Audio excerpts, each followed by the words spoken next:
Sir, ಇವತ್ತು ನಮ್ಮ ವ್ಯೂವರ್ಸ್ಗೆ ಯಾವ ಗಿಡದ ಬಗ್ಗೆ ಮಾಹಿತಿ ಹೇಳ್ತೀರಿ?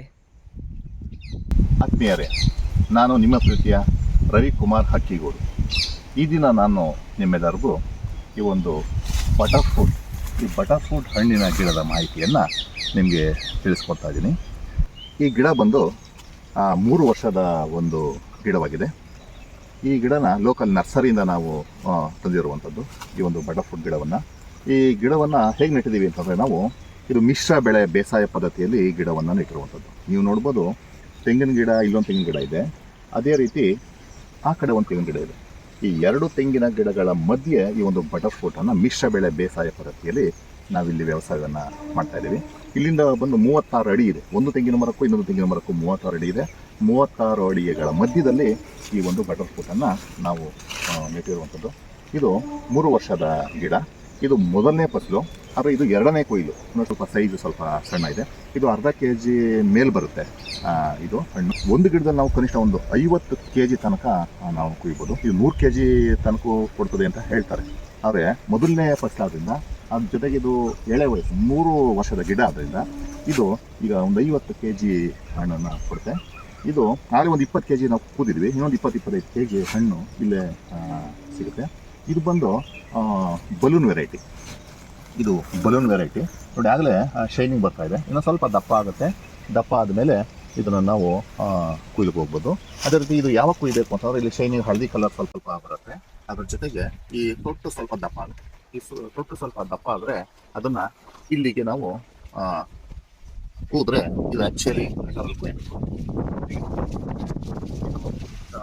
ನಮಗೆ ಉಪಯೋಗಕ್ಕೆ ಬರ್ತದೆ. ಇದು ಕೆಲವು ಹಣ್ಣುಗಳು ಹಣ್ಣಾಗಿ ಕೆಳಗೆ ಬಿದ್ದಿದ್ದು, ಈಗಾಗಲೇ ಇದು ಕೊಯ್ಲಿಕ್ಕೆ ಬಂದಿರೋದ್ರಿಂದ ಇದನ್ನ ಇನ್ನೊಂದು ವಾರ ನಾವು ಇದನ್ನ ಮಾರ್ಕೆಟ್ ಹಾಕ್ತೀವಿ. ಈ ಮಾರುಕಟ್ಟೆ ಬಗ್ಗೆ ಹೇಳೋದಾದ್ರೆ, ಇತ್ತೀಚೆಗೆ ಈ ವೆರೈಟಿಗೆ ಅಷ್ಟೊಂದು ಡಿಮ್ಯಾಂಡ್ ಬರ್ತಾ ಇಲ್ಲ. ಬೇಸಿಗೆಯಲ್ಲಿ ಇದಕ್ಕೆ ತುಂಬಾ ಡಿಮ್ಯಾಂಡ್ ಇದೆ. 200, 150, 200 ಮೇಲೆ ಇದು ಕೆಜಿಗೆ ಮಾರಾಟ ಆಗ್ತದೆ. ಬಟ್ ಈಗ 50-80 ರೇಟ್ ಸಿಗುತ್ತೆ. ರೈತರು ಇದನ್ನ ಹಾಕ್ಬೋದು. ಅದೇ ರೀತಿ ಬೆಸ್ಟ್ ವೆರೈಟಿ ಬಂದು ಬ್ಲ್ಯಾಕ್ ಬರುತ್ತೆ, ಬ್ಲ್ಯಾಕ್ ಅವಕಾಡೋ. ಅದನ್ನ ಬೆಳೆದ್ರೆ ತುಂಬಾ ಅನುಕೂಲ ಆಗುತ್ತೆ. ಅದೇ ರೀತಿ ಇದಕ್ಕೆ ಔಷಧಿ ಏನು ನಾವು ಹೊಡಿತಾ ಇಲ್ಲ. ಒಳ್ಳೆ ಸಾವಯವ ವಿಧಾನದಲ್ಲಿ ನಾವು ಇದನ್ನ ವ್ಯವಸಾಯವನ್ನು ಮಾಡಿದ್ವಿ. ಯಾವುದೇ ಕೆಮಿಕಲ್ ಆಗಲಿ, ಯಾವುದೇ ರಾಸಾಯನಿಕ ಗೊಬ್ಬರ ಆಗಲಿ, ಯಾವುದನ್ನು ಸಿಗ್ತದೆ. ಕೇವಲ ವರ್ಷಕ್ಕೆ 2 ಬಾರಿ 5-5 kg ಬೇವಿನ ಹಿಂಡಿ ಇದನ್ನು ಕೊಡ್ತೀವಿ. ಬೇವಿನ ಹಿಂಡಿ ಮತ್ತೆ ಸ್ವಲ್ಪ ಕೋಳಿ ಗೊಬ್ಬರ, ಕುರಿ ಗೊಬ್ಬರ, ಅದೇ ರೀತಿ ಹಸುವಿನ ಗೊಬ್ಬರ, ಅದಕ್ಕೆ ನಾವು ಅದನ್ನ ಮಿಕ್ಸ್ ಮಾಡಿ ಯಾವುದೇ ರೀತಿಯಾದ ರೀತಿ ಇದಕ್ಕೆ ಗೊಬ್ಬರವನ್ನು ತೆಂಗು ಮತ್ತೆ ಒಟ್ಟಿಗೆ ಮಿಕ್ಸ್ ಮಾಡಿ ಇದನ್ನ ಕೊಡ್ತೀವಿ. ಯಾವುದೇ ಔಷಧಿಯ ಸಿಂಪಡಣೆ ಇಲ್ಲ. ಇದು ವರ್ಷಕ್ಕೊಂದ್ಸರಿ ಬಿಡುವಂಥದ್ದು ವೆರೈಟಿ.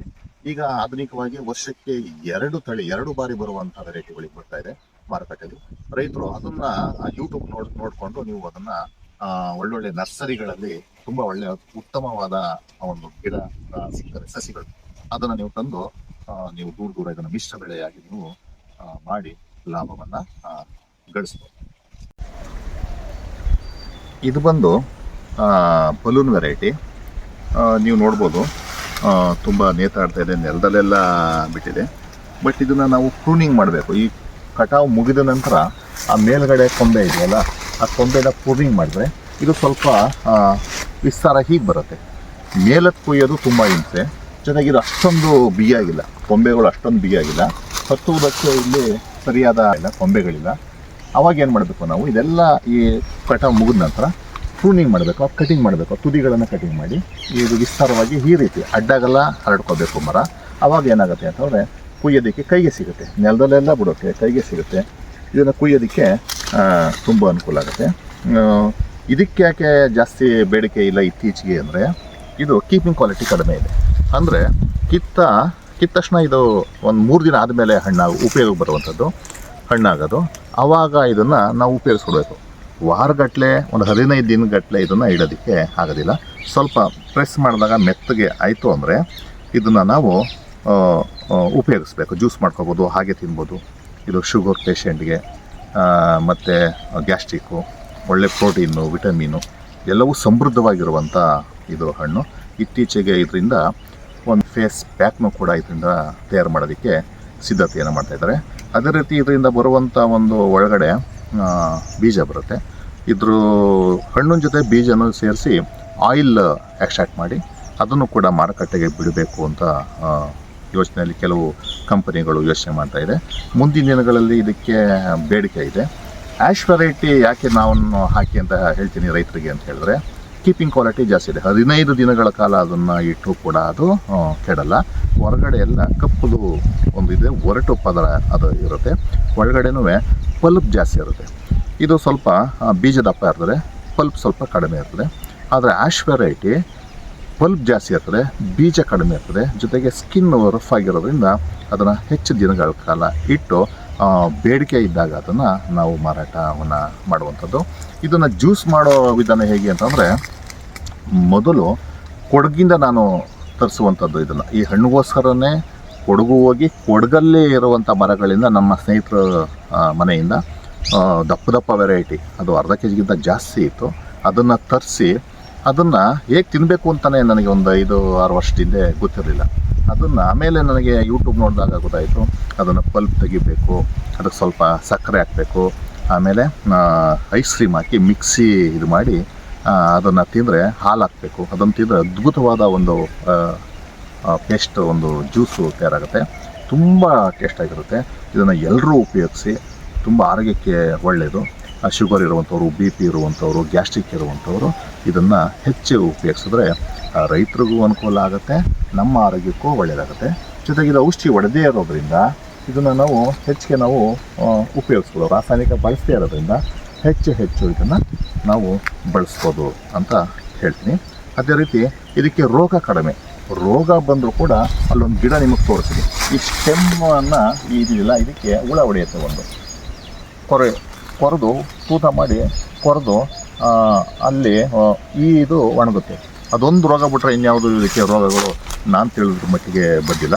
ನಮ್ಮದೊಂದು ಸಣ್ಣ ಗಿಡಕ್ಕೆ ಅದೊಂದು ರೋಗ ಬಂದಿದೆ, ಅದನ್ನು ನಾನು ತೋರಿಸ್ತೀನಿ. ಸ್ನೇಹಿತರೆ, ಆಗಲೇ ನಾನು ಹೇಳಿದಾಗೆ ಈ ಒಂದು ಗಿಡ ಇದು 3 ವರ್ಷದ ಗಿಡ, ಆದರೆ ಬೆಳವಣಿಗೆ ನೋಡಿ ಎಷ್ಟೊಂದು ಕುಂಠಿತ ಆಗಿದೆ ಅಂತ. ಕಾರಣ ಏನು ಅಂತಂದರೆ, ಈ ಕಾಂಡ ಕೊರಕ ಹುಳು ಇದಕ್ಕೆ ಸ್ಟೆಮ್ಗೆ, ಈ ಕಾಂಡಕ್ಕೆ ಹೊಡಿತಾ ಇರ್ತದೆ. ಇಲ್ಲಿ ನೋಡಿ, ಇಲ್ಲಿ ನೀವು ಕಾಣ್ಬೋದು, ಇಲ್ಲಿ ರಸ ಸೋರಿದೆ. ಅದೇ ರೀತಿ ಇಲ್ಲೊಂದು ಹೋಲ್ ಇದೆ, ಇಲ್ಲೊಂದು ಹೋಲ್ ಇದೆ. ಈ ಹೋಲು ಒಳಗಡೆ ಹುಳ ಹೋಗಿದೆ. ಹುಳ ಹೋಗಿ ಏನು ಮಾಡಿದೆ, ಈ ಒಳಗಡೆ ಇರುವಂಥ ತಿರುಳನ್ನು ತಿಂತಾ ಇರೋದ್ರಿಂದ ಬೆಳವಣಿಗೆ ಕುಂಠಿತವಾಗಿ ಈಗಾಗಲೇ ನೋಡಿ ಎಲ್ಲ ಬಾಡ್ಕೊಂಡಿದೆ. ಇದಕ್ಕೆ ಏನು ಅಂತಂದರೆ ರಾಸಾಯನಿಕವನ್ನು ಸಿಂಪಡಿಸ್ಬೋದು. ಆದರೆ ನಾವಿಲ್ಲಿ ಮಾಡ್ತಾ ಇರುವಂಥದ್ದು ಸಾವಯವ ವಿಧಾನದಿಂದ ವ್ಯವಸಾಯ ಆದ್ದರಿಂದ ನಾವೇನು ಮಾಡ್ತೀವಿ ಅಂತಂದರೆ, ಇದಕ್ಕೆ ಬೇವಿನ ಎಣ್ಣೆಯನ್ನು ನೋಡಿದರೆ ತಂದಿದ್ದೀನಿ. ಈ ನೀಮ್ ಆಯಿಲ್, ಈ ಬೇವಿನ ಎಣ್ಣೆನ ಈ ಸಿರಂಜ್, ಈ ದಪ್ಪದೊಂದು ಸಿರಂಜ್ ಸಿಗುತ್ತೆ ಮೆಡಿಕಲ್ ಸ್ಟೋರ್ಗಳಲ್ಲಿ. ಈ ಸಿರಂಜಲ್ಲಿ ಎಣ್ಣೆನ ಎಳ್ಕೊಂಡು ಇದರೊಳಗಡೆ ಎಲ್ಲಿ ಹುಳ ಹೊಡೆದಿದೆ, ಎಲ್ಲಿ ಕಾಂಡ ಕೊರಕ ಆಗಿದೆ ಅಲ್ಲಿಗೆ ಸ್ವಲ್ಪ ಮೇಲ್ಮುಖವಾಗಿ ಅದನ್ನು ಒಳಗಡೆ ಬಿಟ್ಟರೆ ಅದೇನಾಗುತ್ತೆ, ಹುಳ ಸಾಯುತ್ತೆ.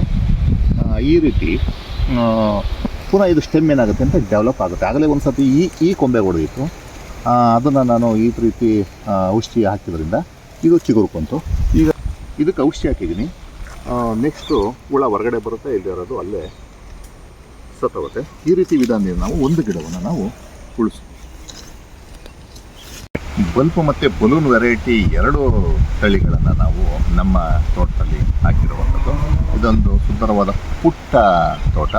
ಸುಮಾರು ಒಂದು 10-15 ಗಿಡಗಳ ಅಷ್ಟೇ ನಾವು ಇಟ್ಟಿರುವಂಥದ್ದು. ಇದು ಬಂದು ನೋಡಿ, ಪಲ್ಪ್ ತುಂಬ ಜಾಸ್ತಿ ಆಗುತ್ತೆ. ಇದು ಇನ್ನೂ ದಪ್ಪ ಆಗುತ್ತೆ, ಒಂದು ಅರ್ಧ kg ಮೇಲೆ ಬಿಡುವಂಥ ಗಿಡ. ಇದು ತುಂಬ ಎತ್ತರವಾಗಿ ಹೋಗಿದೆ.